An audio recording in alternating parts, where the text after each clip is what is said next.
Hey everyone, welcome back to Tales for Talking. Today we're going to talk about something super exciting, storytelling. And you know what's awesome? We're going to learn about it by actually doing it. You know what's wild? Every single day of our lives, we're actually telling stories without even realizing it. Like, picture this. You're hanging out with your friends and you're like, "You won't believe what happened to me this morning." Boom! That's storytelling right there. You've just hooked them with that opener and they're dying to know more. Let me break that down a bit. We're constantly telling stories when we talk to our friends about our daily lives. And when we say something like, "You won't believe what happened," we're doing something really clever. We're getting people interested right from the start. By the way, when I said wild, I meant amazing or incredible. And when I said hooked them, I meant you got their attention. Pretty cool, right? Hey, let me ask you something. How do you usually start telling a story to your friends? Go ahead and pause for a moment. Think about it. Try to answer in English. Got your answer? Awesome. You might have said something like, "Hey, listen to this," or "The craziest thing happened today." These are great ways to start a story. Now, here's the juicy part about storytelling. It's not just about what happened, it's about how you tell it. Think about your crazy uncle who can make a trip to the grocery store sound like an epic adventure. That's because he knows how to spice things up with details, funny voices, and perfect timing. Let me explain that in simpler terms. What I'm saying is that being a good storyteller isn't just about the events you're describing, it's about how you describe them. Oh, and when I say juicy part, I mean the most interesting part. And spice things up means to make something more exciting. And epic? That's when something is super impressive or dramatic. Here's a question for you. Can you think of someone in your family or friends who's really good at telling stories? What makes them so good at it? Take a moment to think about it. Ready? Well, in my case, I have a friend who's amazing at telling stories because she uses different voices for each person in the story, and she adds small funny details that make everyone laugh. Now, let me drop some knowledge on you. Storytelling is like having a superpower when you're learning English. No kidding. When you tell stories, you're not just practicing grammar and vocabulary. You're painting pictures with words, expressing emotions, and connecting with people. It's like hitting 3 birds with one stone. In other words, when you tell stories, you're practicing so many things at once. You're using new words, you're working on your grammar, and you're learning how to express feelings.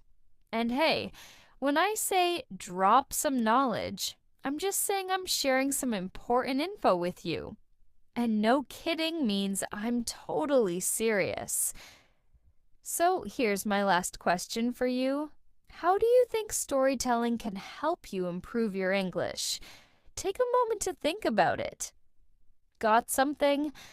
Well, here's what I think storytelling helps us improve our English.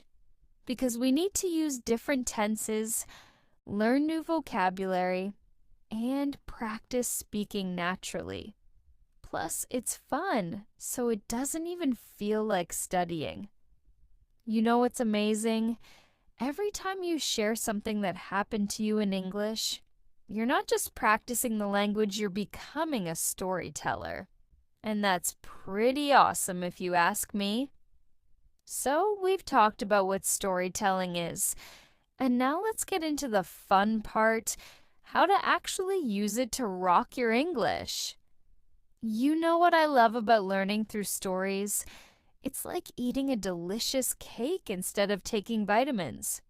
Sure, both are good for you, but one is way more fun.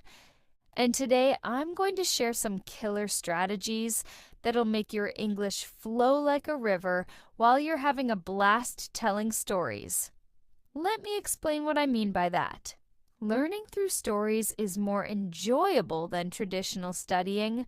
When I say killer strategies, I mean really effective techniques. And flow like a river means to speak smoothly and naturally. See how I just used a story-like comparison with the cake and vitamins?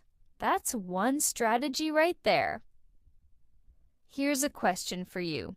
What do you think makes a story interesting to listen to? Take a moment to think about it.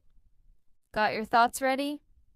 Well, one answer could be that stories are interesting when they make us feel something, when they make us laugh or gasp or say, "No way." Now, here's a game changer for you. One of the best storytelling strategies is to use your emotions and body language.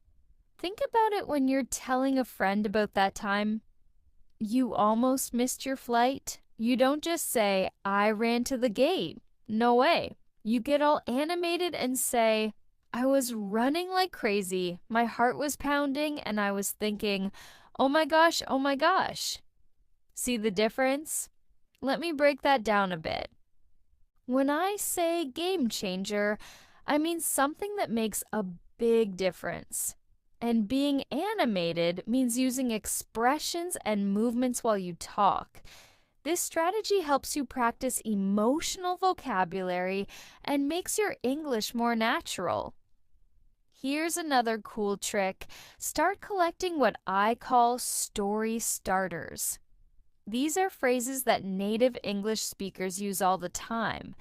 Things like, "The funny thing is," or "You're not going to believe this, but," or "So picture this." They're like the secret sauce of natural English conversation. Think about this. When was the last time you used English to tell a story? What phrases did you use to start it? Go ahead and pause to think. Ready? Maybe you used simple phrases like yesterday or last week. But now you have these cool new starters to try out. Here's another mind-blowing strategy. Use your 5 senses when you're telling a story. Don't just say, "The food was good." Paint a picture. Say, "The pizza was so cheesy, and when I took that first bite, the melted mozzarella stretched like a rubber band." Now that's what I call vivid storytelling. Let me make that simpler. Using your senses, what you see, hear, smell, taste, and touch makes your stories more interesting and helps you practice descriptive vocabulary. When I say mind-blowing, I mean surprisingly awesome or impressive. Last question for today. Which of these strategies would you like to try first? Take a moment to decide. I bet some of you are excited about using those cool story starters, while others can't wait to add more emotion to their stories. Remember, folks, every time you tell a story in English, you're not just practicing speaking. You're also building confidence and making English a part of who you are. Start small, maybe tell a story about something funny that happened today. Use those emotions, throw in a story starter, and paint a picture with your words. Next time you're speaking English, try one of these strategies. And hey, maybe you'll surprise yourself with how natural your English sounds. Until next time, keep telling those stories. And remember, every great English speaker started exactly where you are now. That's all for today's episode, but before you go, I've got a tiny favor to ask.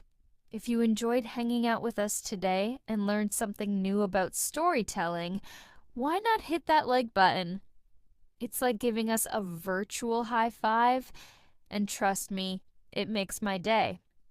And hey, if you want to keep improving your English through fun stories and conversations like this one, smash that subscribe button.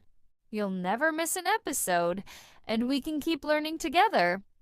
Oh, and one more thing, if you know someone who's learning English and could use some fun while doing it, share this video with them. Sharing is caring, right? Remember, you're not just learning a language, you're becoming a storyteller, and that's pretty amazing. See you next time on Tales for Talking. Take care, awesome people.